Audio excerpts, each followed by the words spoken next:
Okay, ladies, today we are going to learn how to form the imperfect and the future active indicative for first and second conjugation verbs. Now, along with the present tense, the imperfect and the future form the present system, okay?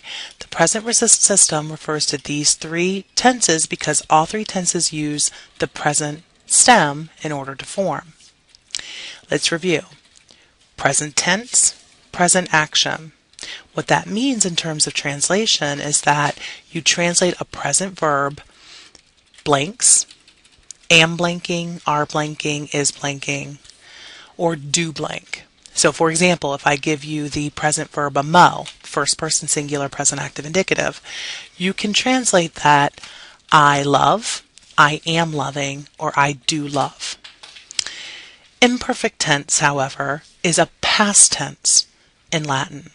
It's actually one of three past tenses in Latin, so it's very important that you know how to accurately translate the imperfect. The imperfect tense shows habitual past action, meaning something that happened again and again and again in the past. Because of this, you translate the imperfect tense was blanking, were blanking, or used to blank. So for example, ama bam, first person singular imperfect active indicative, can translate I was loving or I used to love. Future tense, obviously, future action. There's only one way to translate the future tense into English, and that's will blank. So, amabo, first person singular future active indicative, will translate I will love.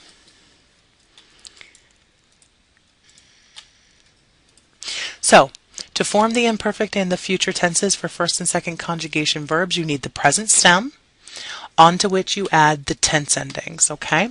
So, present stem, remove the RE from the second principal part, and you add, for the imperfect, bam, bas, bat, bamas, batis, bant. Future endings, bo, bis, bit, bimis, bitis, bunt. So, let's look at a paradigm verb. Our paradigm verb laudo, laudare, laudavi, laudatum gives us the present stem lauda. When we add the imperfect endings to that, we get laudabam, laudabas, laudabat. I was praising, or I used to praise. You were praising. He was praising, she was praising, or it was praising. Laudabamus, laudabatis, laudabant. Present stem plus the future endings. Laudabo, I will praise. Laudabis, you will praise. Laudabit, he will praise, or she will praise, or it will praise. Now, if you know how to form the present, imperfect, and future for a first conjugation verb, you know how to do it for a second as well. They follow the exact same pattern. You get the present stem, you add the tense endings to them. So for video, videre, weedy, weesum, you get the present stem wide. You add your imperfect tense endings. Wide bomb, I was seeing. Wide bas, you were seeing. Wide bat, he was seeing, or she was seeing, or it was seeing. Wide bamis, wide batis, wide bant.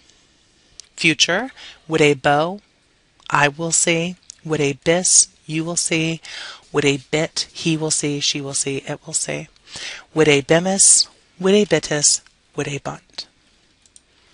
So what does this mean in terms of translation? It means that you have to be super careful on making sure that you are translating the verb in the correct tense. I have the same sentence 3 times. The only difference between these 3 sentences is the tense of the verb. So, once we identify the subject, the direct object, and however puellae pulchri is functioning, the last thing we need to know is what tense is our verb. So, our subject, agricola bonus, our direct object, rosas, and then puellae pulchri, our indirect object. What tense is dot?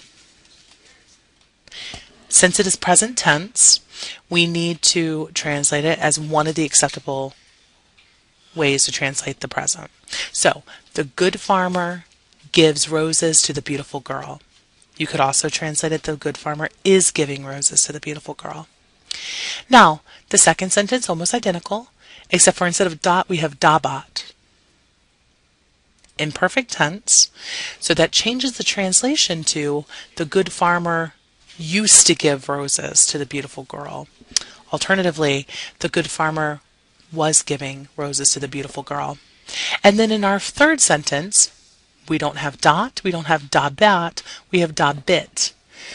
The good farmer will give roses to the beautiful girl.